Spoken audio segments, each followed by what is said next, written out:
When you discover an infidelity, your world falls apart, your hands shake, you gasp for air, and all you want is an answer. Why? When? With whom? But there's something no one tells you. The first mistake is not that you've been cheated on, but what you do afterwards. Because when pain takes over, you react impulsively out of pride or out of fear. And there, without realizing it, you end up losing more power than the deception has already taken away. That's why today I want to tell you clearly, without beating around the bush, the 7 things you shouldn't do if your husband has been unfaithful. Not to justify it, but so that you don't lose yourself in the chaos. Take a deep breath, because what I'm going to tell you may hurt, but it can also restore your focus. Number 1, don't chase him, don't control him. I know that the need to know where he is, who he talks to, or what he's doing can become an obsession. After an affair, your brain goes into survival mode. You want to understand, fill in the gaps, find the pieces of the puzzle that explain why it happened. While it may seem logical, that search doesn't give you peace, it steals it. Every time you check their phone, every time you see if they're online, every time you spy on their social media, or mentally replay every word they said, all you're doing is keeping the wound alive and alive. Because what you're looking for isn't information, it's control. You want to have control over something that's already broken and that leaves you exhausted, confused, and emotionally dependent on the very pain you want to heal. In psychology, this is called compulsive search for certainty. When faced with a betrayal, your brain feels like it's lost control and tries to regain it by searching for data, evidence, or signs. But the certainty you need isn't on their phone or their social media. It's in you. It's in your ability to set boundaries, to decide how far you're going, to allow the back and forth, to choose yourself even when it's hard. Following him, controlling him, asking questions over and over again doesn't change what he did. It just keeps you spinning in the same spiral of anxiety and distrust. And the quest for evidence leaves you without your peace, dignity, and emotional energy. Let the truth reveal itself. It always does. You don't need to be vigilant to see who someone really is. Time and their actions make that clear. Your task now is not to control, but to regain your center. Stop investing your energy in monitoring what he does, and start investing it in healing what you feel. Because true power doesn't come from knowing everything. It comes from being able to let go even when you don't have all the answers. Number 2, don't blame yourself. I must have missed something. Maybe I neglected it. If I had done things differently, maybe it wouldn't have happened. That voice that keeps telling you that isn't you. It's the wound talking. When someone is unfaithful, we tend to look inward for an explanation, as if understanding it can ease the pain. But there's a huge difference between reflecting and blaming yourself. Reflecting helps you grow. Blaming yourself destroys you. Infidelity doesn't define your worth. It defines the other person's shortcomings. It speaks to their fear of facing the truth, their lack of emotional responsibility, their need for external validation. It wasn't because you lacked something, or because you weren't enough, or because someone else was better. It was because they chose the easy way out. Avoiding instead of talking, lying instead of assuming. When you blame yourself, what you do without realizing it is continue to take responsibility for something that isn't yours. And there's no crueler punishment than betraying yourself after someone else has already done so.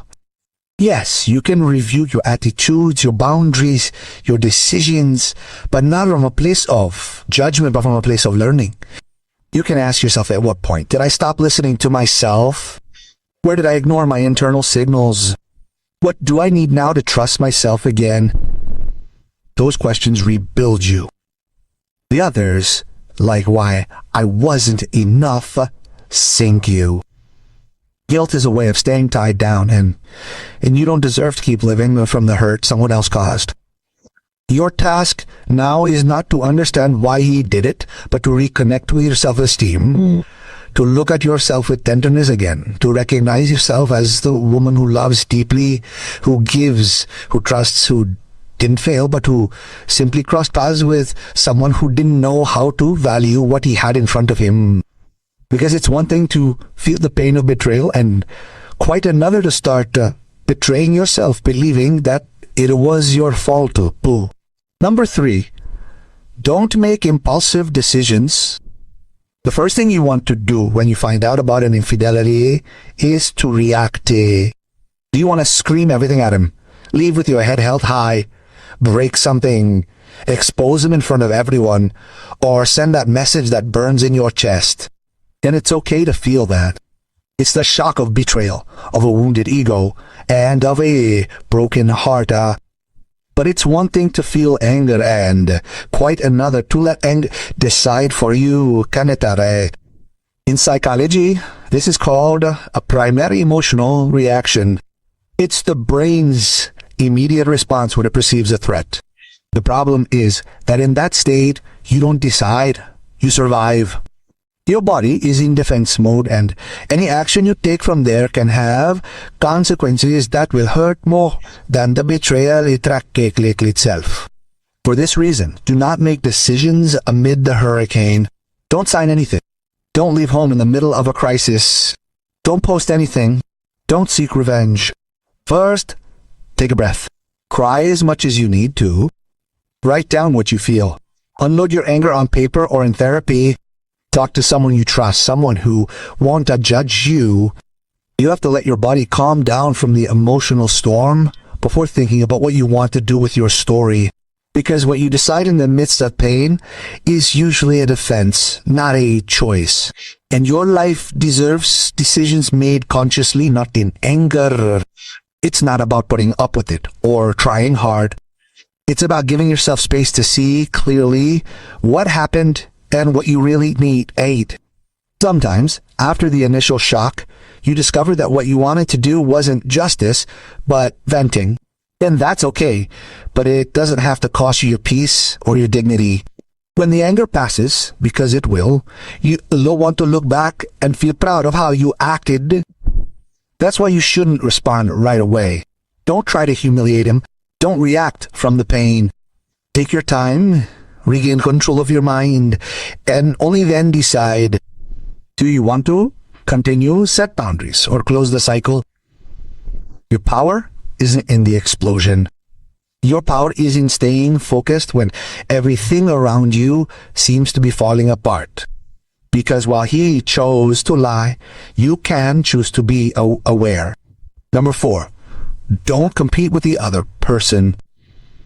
When you discover an infidelity, one of the first wounds that appears is comparison. Do you want to know who he is? What does he look like? If he's younger, prettier, funnier, you start checking social media, looking for photos, looking at every detail as if that's where the answer to why lies. And I get it. It's human to want to understand, but comparing yourself to the person who cheated on you is slowly poisoning your soul, Tara. In psychology, that's called narcissistic comparison, a distortion where your self-esteem is measured by the value that another person gave or took away from you. And that's unfair because you're not the reflection of a betrayal. You're a person who truly loved. That other person didn't gain anything. Being entangled in a failed relationship, they also lost a part of themselves. Their peace, their dignity, or their conscience. And you're not lesser for having been cheated on because infidelity doesn't choose victims due to a lack of courage, but rather due to a lack of integrity in the person who betrays. When you compare yourself, your ego looks for answers in the wrong place. It starts to think that if you had been more attentive, more subtle, sweeter, he wouldn't have done it. But there's no version of you that can sustain someone who doesn't know how to be loyal. The question isn't, what does she have that I don't? But why do I keep looking where I'm being hurt? Don't compete. Don't belittle yourself. Don't get involved in that invisible war. Because while you wear yourself out looking outward, you lose energy to rebuild yourself on the inside, gamide. And that's where your true power lies, in withdrawing from the battlefield that doesn't belong to you. You don't need to prove that you're better. You just need to remind yourself that it was never a competition. Love isn't won. It's built. And if someone chose to betray that bond, the problem isn't with you, it's with their inability to love maturely. So let go of the comparison, lift your head up, and get back on track. As competing with the other person is continuing a game where your piece is already lost, though. And the only thing that's truly worth getting back is that. Number 5. Don't put on the mask of the strong woman, the one who says nothing hurts, I'm over it, he got honest, I'm not going to cry for anyone. That version of yourself that you try to show in Teresa while she's falling apart on the inside. That woman who smiles so that no one notices the tremble in her voice, who gets up as if nothing is happening, even though her soul weighs tons. And yes, I understand why you do it. Putting on that mask is an act of survival, because if you show your pain, you're afraid that they'll see you as fragile, because you're tired of giving explanations, of hearing empty phrases like it's over, it'll pass, don't cry anymore. But that forced strength doesn't heal you, it hardens you. And when you harden yourself too much, you disconnect from yourself, from what you need to feel, process, let go. In emotional psychology, repressing pain only postpones it. The tears that come to us today turn into insomnia, anxiety, or emptiness tomorrow. Crying is not weakness, it's cleansing. It's your body saying, I can't take this anymore. Being strong is not breaking down. Courage means confronting your pain, not rejecting it. In other words, yes, it hurts, yes, it's hard, but I still keep going. Allow yourself to cry, scream, write, ask for help. You don't have to be invincible. True strength doesn't come from hiding your wounds, but from healing them with tenderness. So lower your armor, take off your mask, and let the pain take its place. Because when you give it space, it stops ruling you. Crying doesn't make you weak, it makes you human. And a woman who allows herself to feel will sooner or later shine again. Number 6, don't accept emotional crumbs. When someone betrays you and then shows up remorseful, it's easy to fall into the trap of pretty words, late night messages. I don't know what happened to me. It was only once. I swear I'll change. I swear I'll change. And you, with your heart in pieces, want to believe them because a part of you still loves, to remembers, still hopes that what was destroyed can be fixer diambuhin. But love isn't rebuilt with promises. It's rebuilt with actions. And if actions don't change, if respect doesn't return, if your trust isn't nurtured, all you're doing is prolonging the wound. In relational psychology, that's called emotional self-deception. Justifying the unjustifiable to avoid the void left by loss. You convince yourself that maybe now they will, that they deserve another chance, that everyone makes mistakes. But in the meantime, you keep narrowing your boundaries, silencing your voice, accepting less than you deserve. Don't accept forgiveness that only seeks to assuage their guilt. Don't accept intermittent attention as if it were true love. Don't accept being the consolation of someone who broke what they swore to protect. Forgiveness is not begged for. It is earned with consistency, respect, and time. And if someone is not willing to accept the consequences of what they did, your job is not to wait for it. It's to keep moving forward. Because accepting emotional crumbs is telling the universe that you don't believe you deserve a banquet, and you do deserve full, sincere, reciprocal love. So don't settle for empty words. Choose peace, even if that means letting go of what you wanted most. Number 7, don't forget about yourself. In the midst of pain, endless arguments, sleepless nights, searching for answers, many women lose their focus as They become dependent on the other person, their happiness hinging on their return, a call, or even recognition. Unknowingly, they lose their own center. They forget to eat well, to laugh, to groom themselves, to enjoy themselves, to breathe deeply. It all comes down to one question: how do I save this? But what about you? Who saves you? In emotional psychology, this is called disconnection from the self. When all your energy goes into fixing the other person and you forget to fix your own wound. Love shouldn't ask you to lose yourself in the attempt to hold it together, especially after a betrayal. This is the time to return to yourself, not to continue revolving around the one who broke the bond.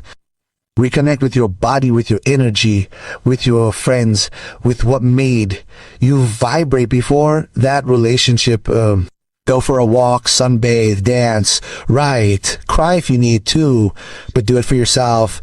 Reconnect with your passions, with what gives you pleasure, with what reminds you that you are still alive.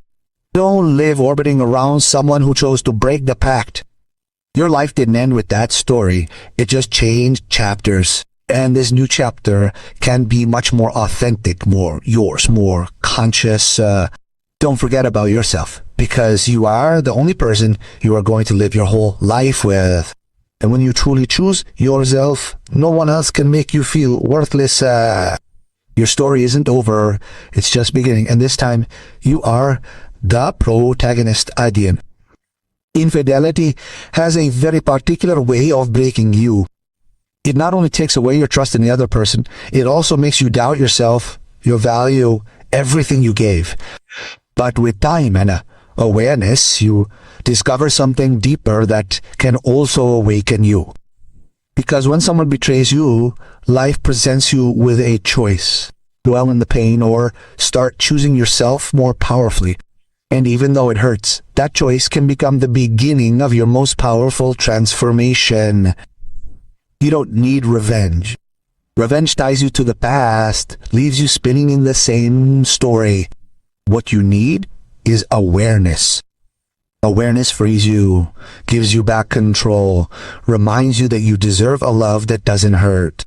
You also don't need to prove anything to anyone. You don't have to prove that you're enough or prettier or stronger. You just need to remember who you are when you stop begging for affection and start respecting yourself.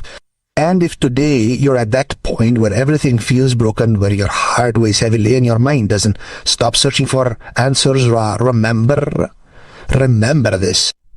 Self-love is also learned through heartbreak.